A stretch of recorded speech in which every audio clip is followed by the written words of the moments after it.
ಮೊದಲನೇ ಕನ್ನಡ ಮನಸ್ಸುಗಳಿಗೆ ನಮಸ್ಕಾರನ ಹೇಳ್ತಾ ಇವತ್ತು ತುಂಬ ಕನ್ನಡಿಗರಿಗೆ ನೋವು ತರುವಂಥ ವಿಚಾರ. ಒಬ್ಬ ಆರಾಧ್ಯ ದೈವ ಅಂತ ಹೇಳ್ಬಿಟ್ಟು ಏನು ಅಭಿಮಾನಿಗಳು, ದರ್ಶನ್ ಅವರ ಅಭಿಮಾನಿಗಳು ದೇವಸ್ಥಾನದಲ್ಲಿ ಗರ್ಭಗುಡಿಲಿ ದೇವ್ರನ್ನ ಹೇಗೆ ಇಟ್ಟು ಪೂಜೆ ಮಾಡ್ತಾರೋ ಆ ಮಟ್ಟಿಗೆ ಪೂಜೆ ಮಾಡೋವಂಥ ವ್ಯಕ್ತಿ ದೇವ್ರ ಥರ ನಡ್ಕೊಳ್ತಾ ಇಲ್ಲ. ಒಬ್ಬ ಕುಡುಕ ದರ್ಶನ್ ಬಂದು ಒಬ್ಬ ದೊಡ್ಡ ಕುಡುಕ.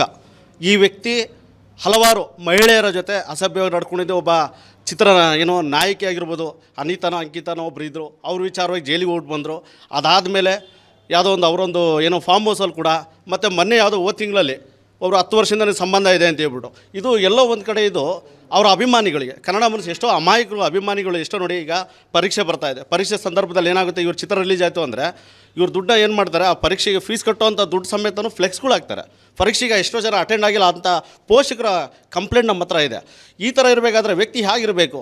ದೇವ್ರಂತ ಪೂಜೆ ಮಾಡೋಂಥ ವ್ಯಕ್ತಿ ದೇವ್ರ ಥರ ನಡ್ಕೋಬೇಕಾ?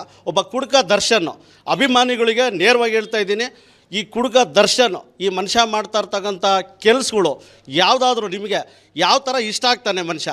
ಯಾವ ಥರ ಅಂದರೆ ರಾಜಣ್ಣವರಿದ್ದರು, ಅಂಬರೀಷ್ ಅವರಿದ್ದರು, ವಿಷ್ಣುವರ್ಧನ್ ಅವರಿದ್ದರು, ಶಂಕರ್ನಾಗ್, ಇವ್ರನ್ನೆಲ್ಲ ನೋಡಿ ದರ್ಶನ್ ಅವರ ಯಾರೋ ಅಭಿಮಾನಿಗಳಿದ್ದೀರೋ ನೀವುಗಳು ಅರ್ಥ ಮಾಡ್ಕೋಬೇಕು.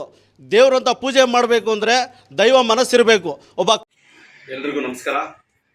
ನಾನು ಕನ್ನಡ ಶಫಿ, ಕರ್ನಾಟಕ ಪ್ರಜಾಪರ ವೇದಿಕೆ ಸಂಸ್ಥಾಪಕ ರಾಜ್ಯಾಧೀಶರು ಮಾತಾಡ್ತಿರೋದು.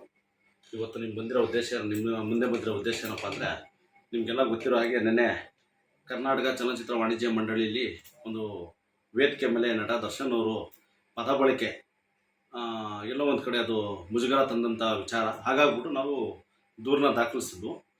ಅದು ನಾವೆಲ್ಲೋ ಸಂಘಟನೆಯವರು ಸ್ವಲ್ಪ ಬೇರೆ ಸಂಘಟನೆಯವರು ಸೇರ್ಕೊಂಡು ಸ್ವಲ್ಪ ಆತರ ಬಿದ್ವಿ ಅನಿಸುತ್ತೆ.